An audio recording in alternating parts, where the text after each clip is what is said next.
Mesdames, Messieurs, bonne journée. À l'émission de Touche-à-Tout, aujourd'hui, nous allons avoir un seul sujet. Nous allons parler de bébé. Oui, oui, un vrai bébé. Vous savez ce que c'est un bébé? On va en parler. Et pour m'en parler, ben non, j'ai pas une infirmière. J'ai une agente de développement de la CEF, Appalaches, Beauce, Etchemin. Sarah Bellemare. Bonjour. Bonjour, Sarah. Alors, on parle de bébé. Un agent de développement de la CEF qui vient me parler de bébé. Puis là, je vois le titre de ton programme ou ton atelier, Bébé à tout prix. Est-ce que ça veut dire que ça prend un bébé de n'importe quand, n'importe comment, là? Ou... Ça prend un bébé en route. Un bébé en route. Oui, absolument. Donc, c'est pendant les cours prénataux, au niveau des cours prénataux dans les CLSC. Donc, on donne le 4e cours qui est dédié uniquement à l'aspect financier du fait d'avoir un bébé, d'où le bébé à tout prix. Ah, ben, OK. Oui. Alors, c'est un cours que vous donnez dans le cadre des cours prénataux, un atelier que vous donnez dans le cadre des cours prénataux du CLSC. Absolument. Puis on a commencé ça avec le CLSC de Sainte-Marie. Donc, c'était une espèce de test là, pour voir si les parents qui assistaient aux cours prénataux étaient intéressés, puis si ça fonctionnait bien. Puis finalement, après, on l'a étendu. Là, on le fait maintenant dans 4 CLSC différents sur le territoire que nous, on couvre. Oui, parce que la CEF ici, là, vous couvrez grand, là. Si on parle des Appalaches, de la Beauce, Etchemin. Oui, on couvre donc, il y a 4 CLSC. Donc, il y a Sainte-Marie. Oui, Saint-Joseph. Saint-Joseph. Beauceville. Ah bien, Sainte-Marie puis Joseph, ça va bien ensemble. Oui, c'est ça. On parle de bébé, n'est-ce pas? Bon. Beauceville puis Saint-Georges. Saint-Georges. Oui. Et Thetford, lui?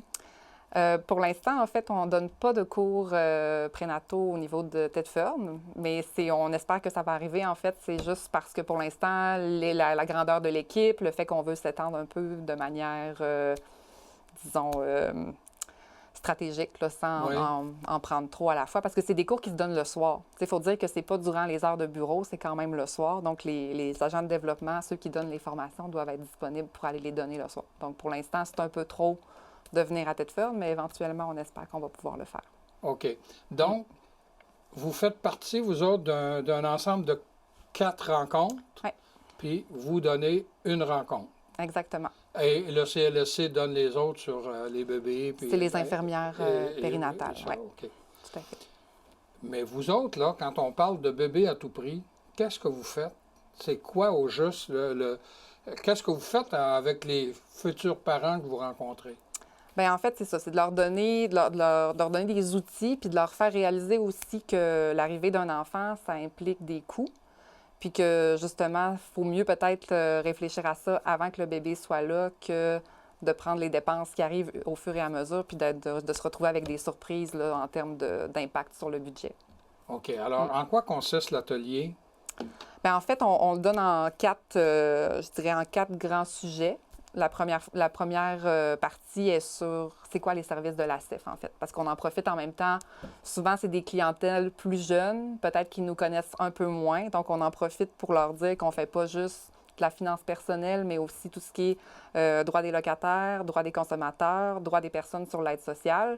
Puis, on leur explique aussi là, de laquelle manière ils peuvent nous joindre, parce que oui, on a notre bureau central à Thetford, mais on est aussi présent dans les CLSC de notre territoire. Donc, ils peuvent appeler à Thetford puis demander à avoir un rendez-vous à Sainte-Marie, à Saint-Georges, à Beauceville, ainsi de suite. Pour recourir au service de la CEF. Exactement. Okay. Donc, ils ne sont pas obligés de venir ici, à Thetford, pour nous rencontrer. Oui, par définition, quand on parle de cours prénataux, ça veut dire que ce sont des parents qui vont devenir parents pour la première fois. Exactement. Donc, encore là, on peut s'attendre à ce que ce soit des jeunes plutôt que des personnes plus âgées. Oui, ils sont assez jeunes. Okay. En général, la moyenne, je dirais, sont dans le 25-30 ans, là, dans ces eaux-là. Ouais. Et là, toi, ça fait combien d'années que tu les donnes, ces cours-là? Bien, on a commencé à les faire, en fait, il y a 2 ans environ. Il y a 2 ans. Oui. Puis on avait commencé avec le CLSC de Sainte-Marie, avec une infirmière périnatale qui était là-bas.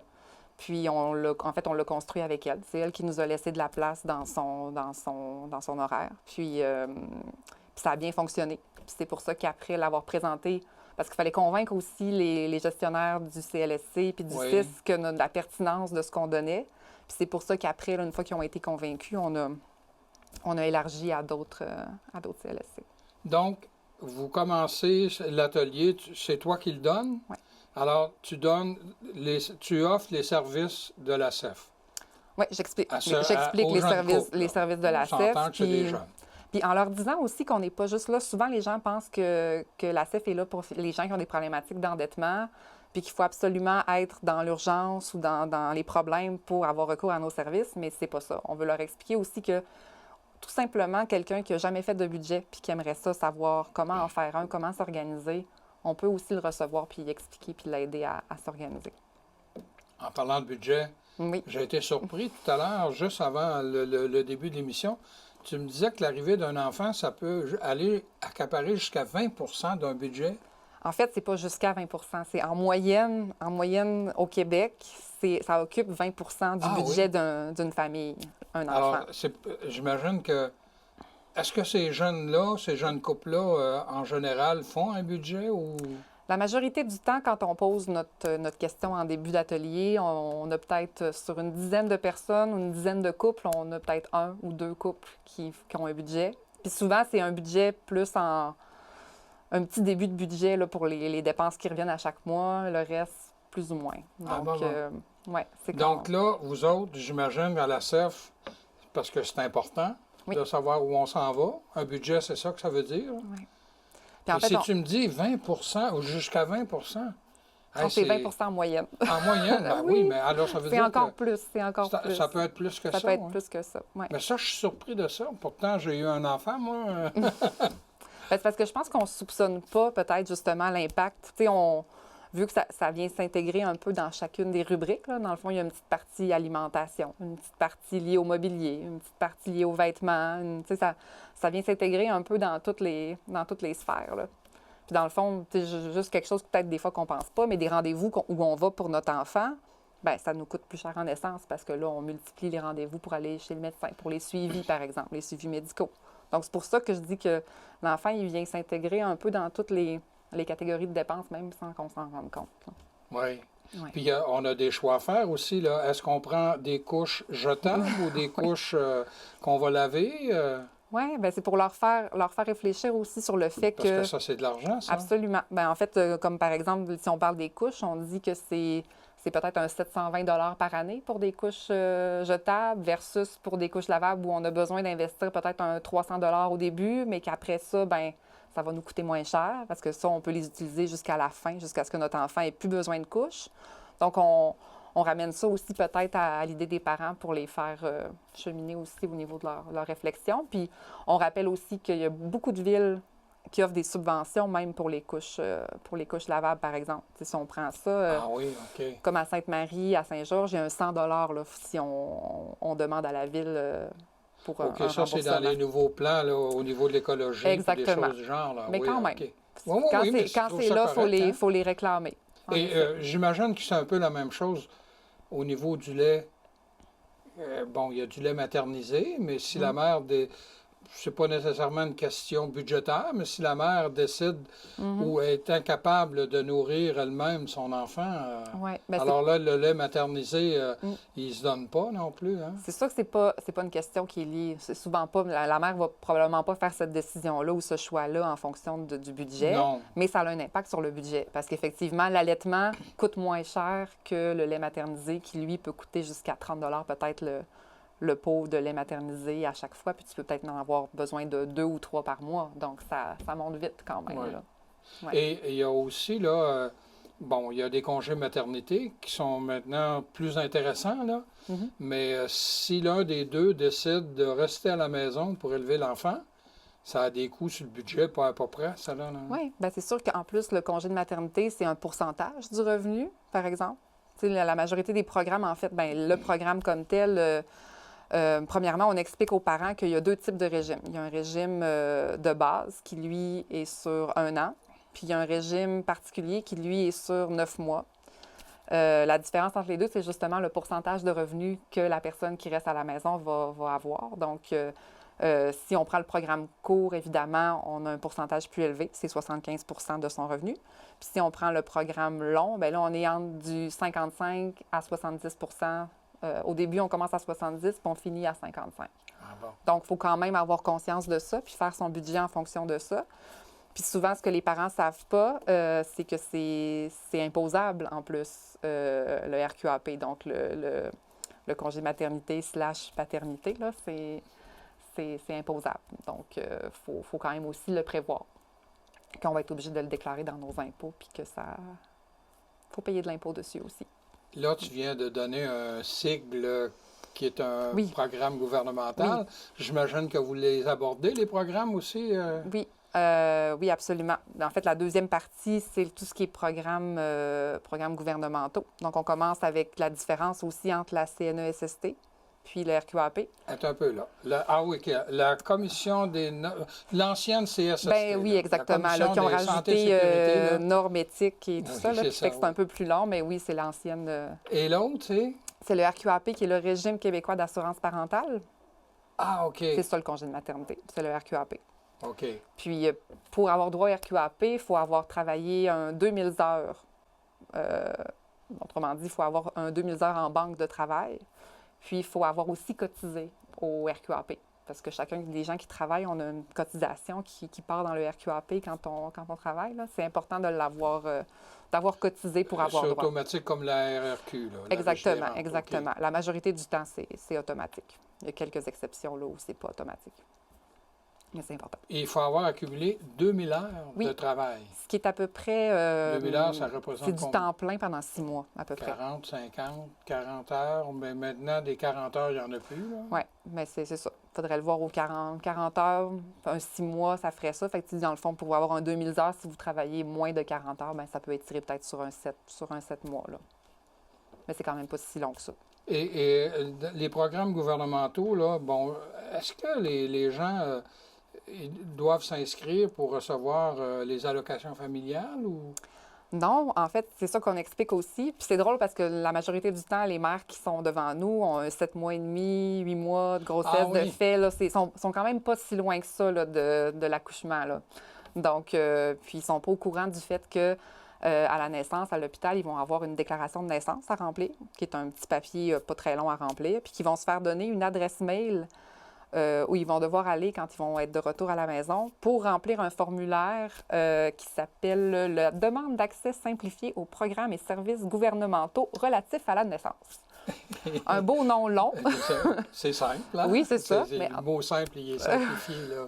c'est gouvernemental. Hein, donc Et qu'est-ce que ça ça. fait, ce programme simple-là? En fait, ça inscrit l'enfant à tous les ministères. Donc, on pense Régie de l'assurance maladie du Québec, le ministère de la Solidarité sociale, l'Agence du revenu du Canada, tout ce qui est Revenu Québec aussi. Donc, votre enfant, quand même, va être inscrit de manière automatique à tous ces ministères-là. Donc, on n'a pas besoin de les inscrire au ministère on un par remplit un. ça, Là. puis c'est fini après. Exactement. En principe. Oui, mais après, si on n'a pas de nouvelles, là, c'est là qu'il faut faire des démarches. Mais en principe, on est censé recevoir l'acte de naissance, le numéro d'assurance sociale, Ah oui, tout déjà, ça. à cet âge-là. Oui, la carte d'assurance maladie. Une fois que ça, c'est rempli, là, on va recevoir tous ces papiers-là. Là. Donc, mais Et ça se fait automatiquement si on, Juste ce on formulaire-là. remplit le formulaire. Et j'imagine que vous autres, là, vous en profitez pour le montrer. Là, comment... On ne monte pas le formulaire, mais on monte l'adresse, puis de quoi a l'air un peu la page là, sur laquelle on trouve le formulaire. Mais comme je disais, à l'hôpital, les mamans, les papas se font remettre ce formulaire-là. Là. Donc, l'adresse email plutôt, la feuille avec l'adresse où aller. Donc, il y a quand même l'information qui vient de l'hôpital, mais c'est quand même intéressant de le savoir avant. Et en remplissant ce programme simplifié, c'est le cas de le dire, même au fédéral. Oui, autant au provincial qu'au fédéral. Oui, parce que là, tu as parlé du numéro d'assurance sociale, ça c'est fédéral, ça? Oui. Puis maintenant, c'est plus la petite carte, là. C'est quand même important de le spécifier. C'est que tu as un papier avec le numéro d'assurance sociale. Les enfants ne reçoivent plus de petites cartes parce que c'était jugé comme étant trop facile de perdre la carte puis de se faire voler son numéro d'assurance sociale. Donc, c'est un peu pour encourager les parents à laisser ça dans un tiroir, bien à l'abri, puis le jour où l'enfant en a besoin, bien, on l'a. Bien, moi, là, quand tu dis ça, là, j'ai appris qu'il ne fallait pas que je porte ma carte sur moi. Bien, voilà. Je ne savais pas ça, moi. Il y a plus de risques qu'on perde notre portefeuille quand même. Donc, pour le vol d'identité, c'est quand même... Ouais, je l'ai appris justement comme ça. Ah oui. Quand je me suis présenté à Service Canada, puis la gentille dame qui m'a reçu, là, elle me dit non, c'est pas nécessaire de pas. Ah non, mais j'ai toujours cru que je devais avoir ça dans mes poches. Un peu comme notre carte soleil, on Ou le l'a dans permis de nos poches. conduire, où souvent on avait tout ça ensemble. Mais, Ben oui. ouais, celui-là, on est mieux de le laisser à la Ah, puis maison. maintenant, ils n'en donnent plus, là. Ils ne donnent plus la carte. Comme ça, on évite le risque que les parents le mettent dans le portefeuille. Ils le laissent à la maison.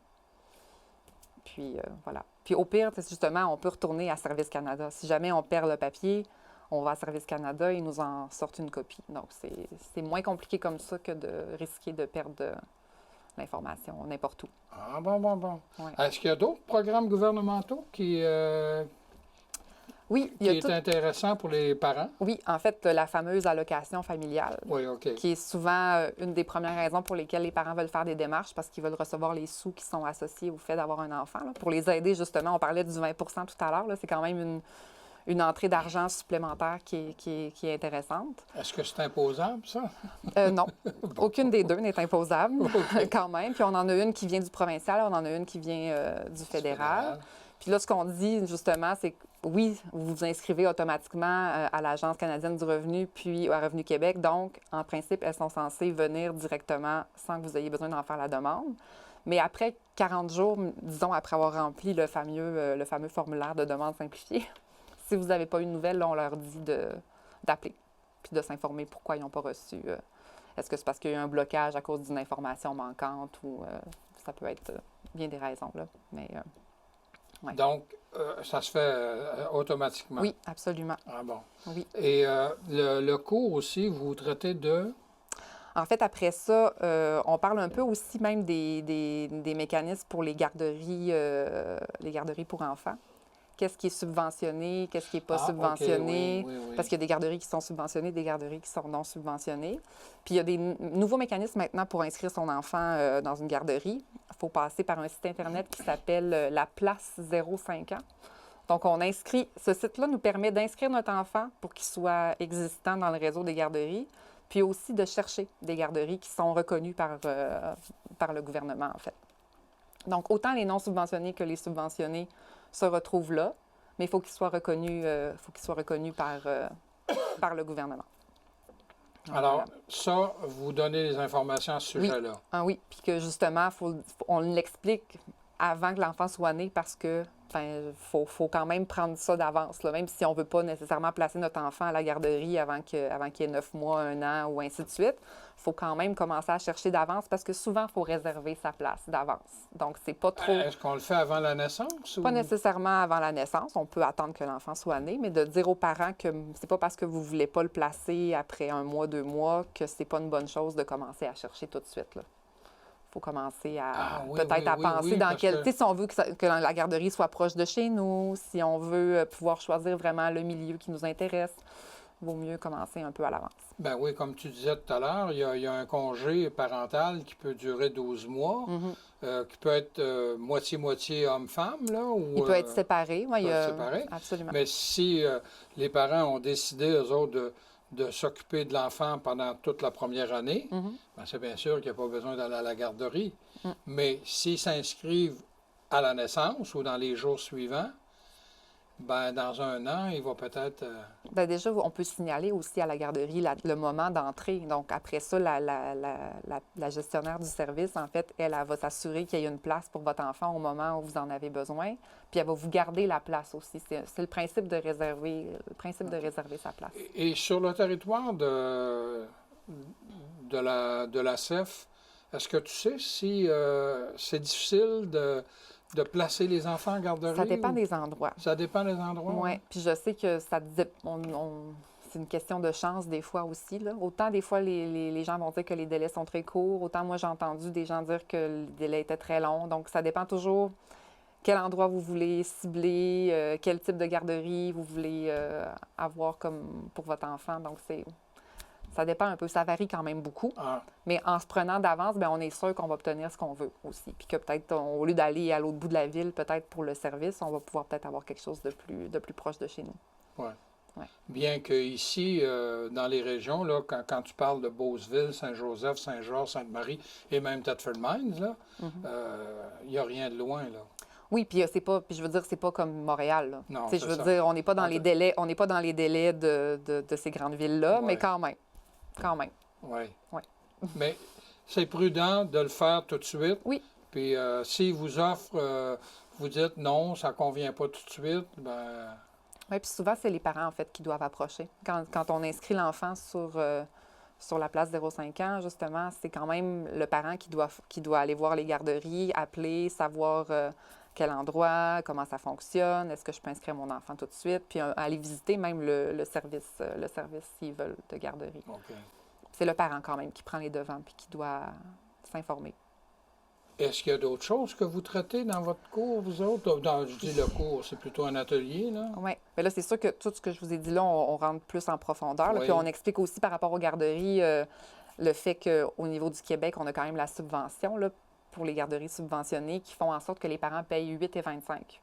Ça a commencé à 7 là. Maintenant, on est rendu à 8,25 par jour. Puis on explique un peu le mécanisme, puis aussi le fait qu'on peut payer 8,25, mais selon le revenu, ça va être réajusté au niveau du rapport d'impôt. Donc, ça peut quand même aller jusqu'à 21,45 en ce moment-là, si on atteint Ça, c'est par jour. par jour. Par Mais jour. ça, il faut avoir un revenu de 160 Ouais. 000, là, quand même. Il y a quand même de la marge. Il y a quand même de la marge dans l'évolution des prix. Mais c'est ça, fait qu'on explique un peu tous ces problèmes-là. Puis aussi le fait que même si c'est un programme québécois, on peut quand même déclarer le montant entier qu'on a payé pour les services de garde au niveau du fédéral. Au fédéral. Exactement. Donc, il y a quand même des subventions quand même qui aident là, pour ça. C'est important de le savoir. Puis sinon, après ça, une fois qu'on a fait les programmes gouvernementaux, on va à tout ce qui est régime enregistré d'épargne-études. Oui. Oui, ça, c'est une autre branche. Pourquoi on en parle à ce moment-là? Parce qu'on pourrait dire, mon Dieu, il me semble que c'est tôt pour en parler. C'est parce qu'il y a beaucoup de sollicitations auprès des nouveaux parents qui est faite pour essayer de leur vendre des régimes enregistrés d'épargne-études. Et c'est toujours le meilleur C'est toujours le meilleur, c'est toujours les plus gros montants, c'est toujours, tu sais, on est quand même plus émotif, on est quand même plus facile à influencer, disons, à ces moments-là de notre vie. Puis souvent, on a des gens qui en profitent peut-être un petit peu pour nous vendre des choses qui sont peut-être hors de nos moyens. Si on n'a pas fait de budget avant, si on n'y a pas pensé avant, bien, il y a peut-être plus de chances justement qu'on se fasse vendre des programmes qui sont hors de coût pour nous, là, qu'on n'est pas capable de respecter. Donc, c'est un peu ça aussi. Non seulement on leur dit de faire un budget, mais on leur dit aussi de faire un budget en prévision de pouvoir peut-être justement avoir quelques sommes de débloquer pour les études de notre enfant, mais de savoir avant combien on est prêt à mettre avant de se faire solliciter. Ouais. Ça aide. Ça Ou aide. ça devrait aider. Oui, puis ça empêche, c'est ça, ça empêche de se faire raconter n'importe quoi par des vendeurs. Et tout ça, tu donnes ça dans une période de combien de temps? C'est un maximum de 90 minutes. OK. Oui. Puis, ben justement, on est avec des femmes enceintes souvent très avancées. Tu parles de 7 mois. 7-8 mois. Oui. C'est pas mal le maximum qu'on peut les garder assises. Le bébé qui prend de la place, là, lui, là. Exactement, avec la respiration qui est un peu plus difficile. Donc, c'est ça. Maximum 1h30, là, on a terminé. Est-ce que, justement, les jeunes couples, là, est-ce qu'ils doivent s'inscrire? Là, on parle de CLSC. Est-ce qu'ils sont au CLSC qu'ils doivent s'inscrire? Oui, en fait, ils s'inscrivent lors de leur suivi prénataux. Donc, évidemment, ce n'est pas obligatoire, les cours prénataux. Donc, s'ils veulent y participer, il faut qu'ils s'inscrivent pour Ça avoir coûte accès. combien, suivre les ateliers? Là, il y en a 4? Oui, c'est totalement gratuit. Ah, c'est gratuit, ça? Oui, tout à fait. C'est totalement gratuit. Puis notre cours, il fait juste s'ajouter en supplément, mais ça fait juste d'avoir un cours de plus, mais le prix reste gratuit. Puis vous autres, vous n'êtes pas payés pour ça, à la CEF? Là? Non, on fait OK. ça dans le cadre de nos activités de prévention aussi. Et toi, là, bon, tu dis que tu le donnes depuis 2 ans, notamment à Sainte-Marie, où ça a été, disons, peut-être le projet pilote. Oui. Bon. Tu reçois à peu près combien de personnes par cours, puis tu donnes ça à quelle fréquence? À Sainte-Marie, c'est un de ceux où on a le plus de présence, parce qu'on y va une fois par mois. Une fois par mois? Oui. Est-ce que ça veut dire 12 fois par année, ça? Ça veut dire 12 fois par année. Oui. Puis des fois, même, on resserre un petit peu. Si c'est aux 4 semaines, des fois, on a peut-être une semaine de plus. Ça peut aller à 13, Ah oui? 13, 14. Oui. Donc, on le donne quand même souvent. Puis la majorité du temps, on a entre 10-15 mamans. Donc, peut-être une...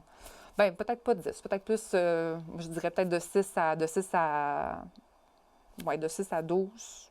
Puis vous multipliez par 2 pour le nombre de personnes. Oui, parce que là, les pères ça, doivent être là aussi. Là. La très grande majorité du temps, les pères sont là. Oui. Je dois dire quand même que la majorité du temps, là, les gens viennent en couple. Et dans le cadre de ce 90 minutes-là, est-ce que les gens peuvent intervenir? C'est pas juste du garochage d'informations, là, hein? C'est vraiment ça l'objectif. L'objectif, c'est que le parent qui vient avec des questions, il puisse repartir avec des réponses. On essaie de répondre le plus en profondeur possible.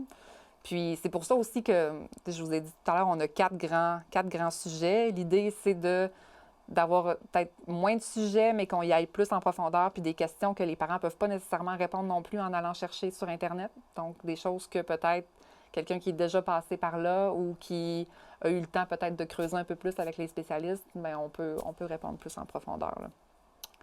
Entre Sarah, autres, oui. l'émission est déjà terminée. Déjà? Mon Hein, Dieu. je te l'avais dit que ça passerait Oui, vite. ça passe vite. Quand quelqu'un connaît son sujet, ça va bien. Alors, j'avais le plaisir de recevoir l'agente de développement de l'ACEF Appalaches-Beauce-Etchemin, c'est bien ça, Sarah Bellemare, pardon. Alors, je vous invite à nous revenir la semaine prochaine.